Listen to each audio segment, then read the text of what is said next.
Certo dia, chego em casa com um probleminha pequeno, filho pequeno, mas uma mãe ainda um pouquinho inexperiente. E o Luiz, meu marido, trabalhava na época, né, no Colégio Santa Maria, e ele tinha um amigo, e a gente ligou para esse SOS Educação. Tá aqui hoje Marcos Meyer, nosso amigo, né, Marcão? Um prazer estar aqui com você. Eu é que agradeço, obrigada. Marcos Meyer é professor de matemática, psicólogo, educador, palestrante, escritor. O que mais, Marcão? Pai de 3 filhos. Vai bem no currículo esse. Esse vai ajudar a gente hoje nessa entrevista, né? Mas o que matemática tem a ver com psicologia? Olha, muita gente me pergunta isso, né? Tanto a matemática quanto a psicologia são áreas de resolução de problemas. Só que é claro que os de matemática são muito mais fáceis de resolver, porque é só seguir regra. Agora, relacionamento humano não é fácil. Não é. E o que é mais difícil? Olha, mais difícil é estabelecer um relacionamento com base na comunicação saudável. Muita gente peca exatamente nisso. Não sabe se comunicar, não sabe falar, não sabe pedir, não sabe dar bronca, não sabe colocar sua opinião, não sabe se posicionar. Quer ver uma coisa? Por exemplo, você e seu filho. Vamos supor que o quarto do seu filho está uma zona, uma bagunça, né? Um nojo de entrar. Isso é normal com filho adolescente, né? Tem mãe que fala assim, já te falei 1000 vezes para você arrumar esse quarto. E aí você chama o teu filho e diz assim, seu porco relaxado, limpa esse quarto. E aí teu filho vai, limpa, gasta a manhã inteira com aquele bico, né? Por estar fazendo trabalho. Põe bico, né? Gasta a manhã inteira e quando ele termina, o que aconteceu? Nada. Ele continua sendo porco relaxado porque você disse que ele é e você tem autoridade sobre a vida dele. Nada mudou. Agora, essa é uma comunicação totalmente equivocada. Então, o que está certo? De que jeito a gente se comunica de forma correta? É sendo assertiva. Então, o que é assertividade? É você falar do problema, não da pessoa. Ataque o problema, mas jamais ataque a pessoa. Então, a mesma cena. Filho, vem cá. Aí ele vem. Você olha para aquele quarto e diz, olha que bagunça esse troço, limpa esse nojo. Bagunça, troço, nojo é o quarto, não seu filho. Aí ele limpa tudo, deixa tudo organizado e aí você diz, agora sim, parece você, ainda ganha um elogio. Veja, é um detalhe tão simples na comunicação, mas faz toda a diferença. Você ataca o problema, não a pessoa. Com o marido, mesma coisa. Quer criticar seu marido? Critique, fale tudo o que você está pensando. Você tem o direito e deve fazer isso. Mas de que forma? Destruindo ele, humilhando ele, rebaixando ele? Não, isso não dá certo, isso não funciona. Então, um dos grandes segredos da comunicação é esse, é você atacar o problema, falar do problema que nós temos que consertar o que está errado, mas protegendo as pessoas, deixando espaço para que a pessoa possa mudar e crescer. Aí dá certo. Sim, e às vezes a forma de falar a gente ofende ou ajuda. E quando a gente ofende, aí cria uma barreira. Cria a barreira e a pessoa não quer mais se abrir, não quer mudar de comportamento, já que eu ofendi, vou continuar ofendendo. E vai continuar, por exemplo, não arrumando o quarto, vai continuar chegando tarde em casa. Então, continua fazendo coisas para agredir a outra pessoa, já que ele se sentiu agredido. Então, na comunicação, a gente não pode fazer isso, a gente tem que resolver o problema e não aumentar o problema. Então, sempre o diálogo, lógico, é a melhor opção, certo? É sempre a melhor opção. E o diálogo é uma coisa bem interessante. O Rubem Alves, um grande educador, ele fez uma comparação muito interessante entre frescobol e jogo de tênis. No jogo de tênis, a gente faz o máximo para a bolinha ir no pior lugar lá da outra quadra para que o outro erre. Quando o outro erra, você ganha. No frescobol é totalmente diferente, não é o erro do outro e você não joga a bola para o outro errar. No frescobol a gente bate a bolinha no melhor lugar, da melhor forma para que o outro acerte e mande de volta. E aí a gente fica um tempão jogando, quanto mais a gente joga, mais nós dois somos vitoriosos. E parceiros. E parceiros. Então, o frescobol é a estrutura do diálogo. A gente tem que criar uma parceria, cumplicidade, ser legal um com o outro e tal. E eu dou o meu melhor para que você acerte. E você dá o teu melhor para que eu acerte. Isso é diálogo. Agora, o que acontece num jogo de tênis? Eu faço o máximo para o outro se ferrar, para o outro errar. E tem muito casamento que tem a estrutura do jogo de tênis. Um compete com o outro.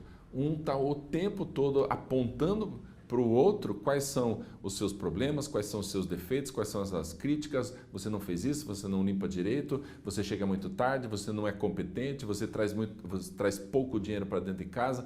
Então esse tipo de comunicação é ataque ao outro para diminuir o outro. Aí eu me sinto melhor. Isso é tênis, isso é competição, não é casamento.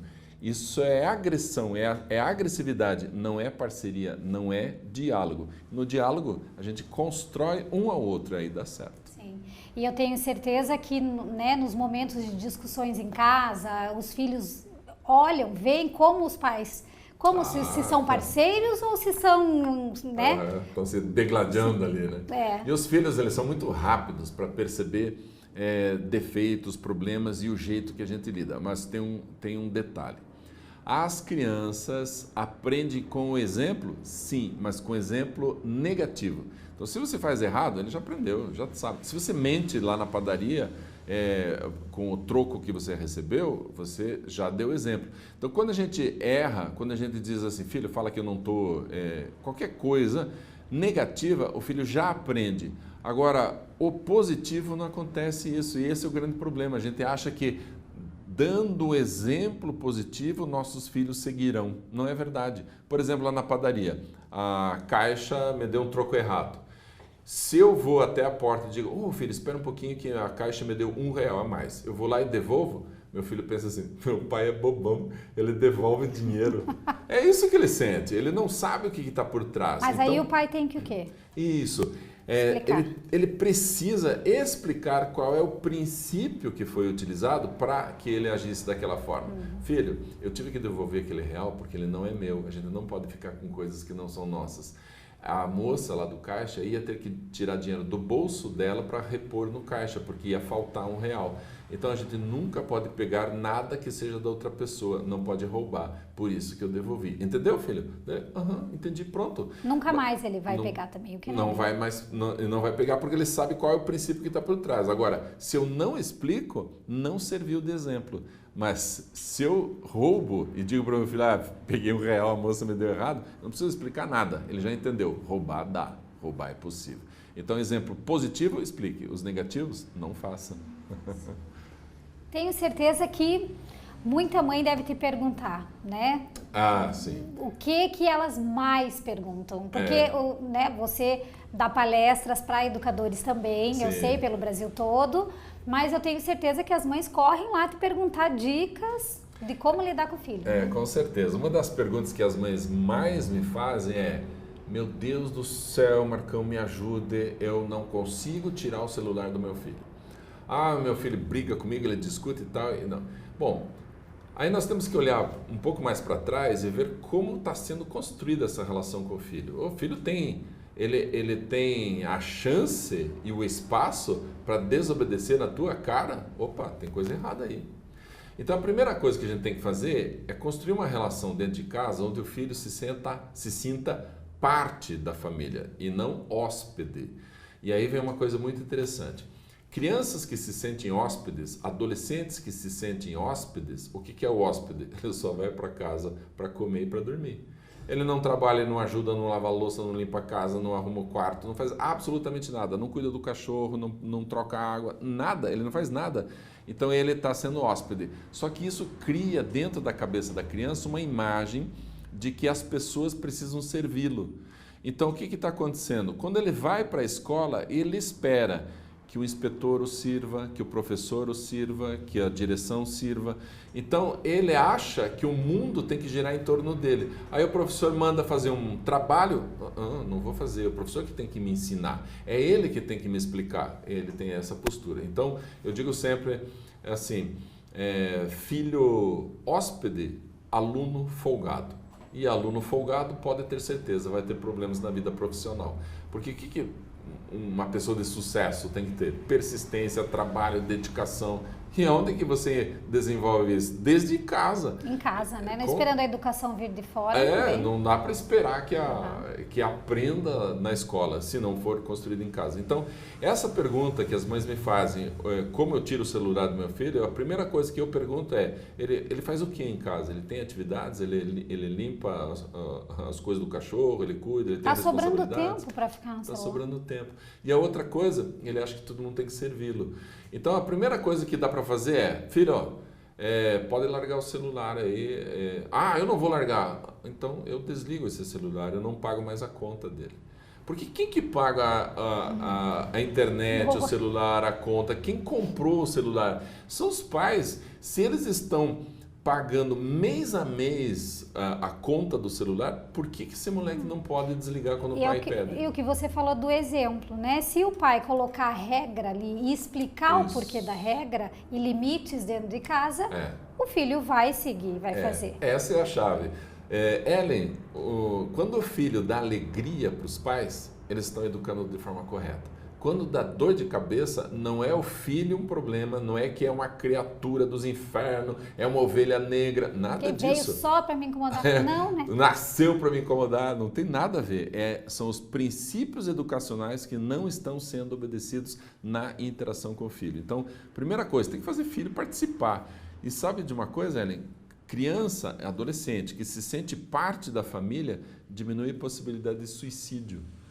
Por quê? Olha que absurdo, né? Parece um absurdo, mas quando o filho se sente parte, o sentimento de pertença, que a gente chama isso em psicologia, sentimento de pertença, faz parte da base emocional, da saúde emocional. Então, se você retira o sentimento de pertença, eu não me sinto bem em casa, eu não me sinto parte da família, e aí sofre bullying na escola, aí não sente parte na escola, não se sente parte de ninguém, o que eu estou fazendo no mundo? Aumenta o índice de suicídio. Então, nós precisamos fazer isso. Se sente fora, né? Se sente fora. Por amor ao nosso filho, ele vai lavar a louça. Porque você ama ele. E não porque você quer castigá-lo isso e tal. Eu ia te perguntar. E o castigo? Por que daí chega e fala, vai lavar a louça porque é castigo? Ou vou tomar teu celular porque você está de castigo? Como funciona o castigo? A gente dá mensagens muito erradas quando a gente dá castigo. Tem escola, isso aí vale agora para as escolas, é um puxão de orelha nas escolas. Tem escola que tira aluno de sala de aula e põe de castigo na biblioteca para ler. Quais são as mensagens? Biblioteca é um inferno. E ler é um castigo. Foi essa mensagem que a escola deu. Então, não pode ser castigo isso de forma nenhuma. Filho, senta aqui e vai ler de castigo. Olha lá. Ou que vai rezar. Vai rezar. Castigo. Pior, né? Ou uma outra mensagem muito equivocada. Senta aí no banquinho para pensar no que você fez. Só que, olha o tom de voz. Raiva. Isso está errado, Marcos. Claro, olha a mensagem que você está mandando. Você está dizendo assim, pensar é errado. Refletir sobre as suas ações é um castigo. Gente, não pode.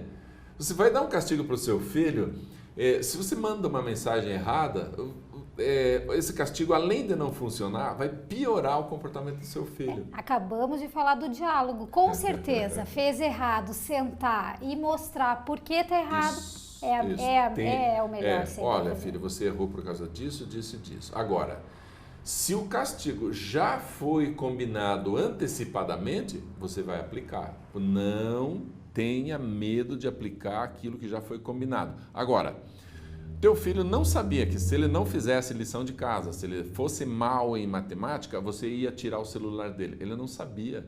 E aí a gente tira o celular. Gente, isso é sacanagem, sabe por quê? Porque é um castigo que ele não teve a opção de escolher ou não. Então, o combinado não sai caro. Isso, nunca. Exatamente. Então, assim, se ele sabe o que vai acontecer, faça acontecer. E a gente sabe que as mulheres se culpam, né? Se culpam muito porque tem que trabalhar, porque, me veio esse filho porque eu tenho que ser inteiramente mãe dessa criança, então não vou trabalhar, não vou cuidar de mim, não vou sair com o marido, né? O que faz essa mulher? Tem muitas mães que, ao se tornarem mães, esquecem que são amigas, esquecem que são tias, são filhas e são esposas. Elas passam agora a viver aquela vida de mãe, única e exclusivamente mãe. Deixam as outras funções de lado. O relacionamento com o marido começa a entrar pelo cano, o relacionamento com a família não tá legal, começa a dar tudo errado. Aí quando entra em conflito na relação com o filho, cadê a ajuda? Cadê as pessoas que podiam apoiá-la? Então as mães precisam tomar um cuidado muito grande com isso.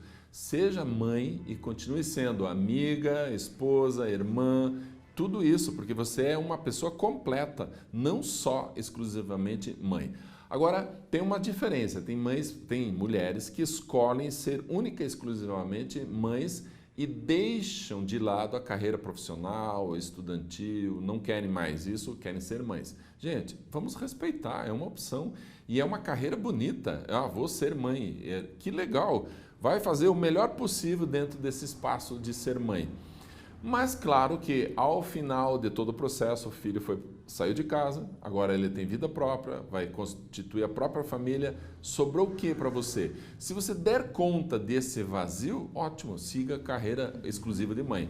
Agora, se você começa a se preocupar, meu Deus do céu, e quando meus filhos forem embora, o que eu vou fazer? O que eu vou ser? Aí nós temos que ter um outro problema.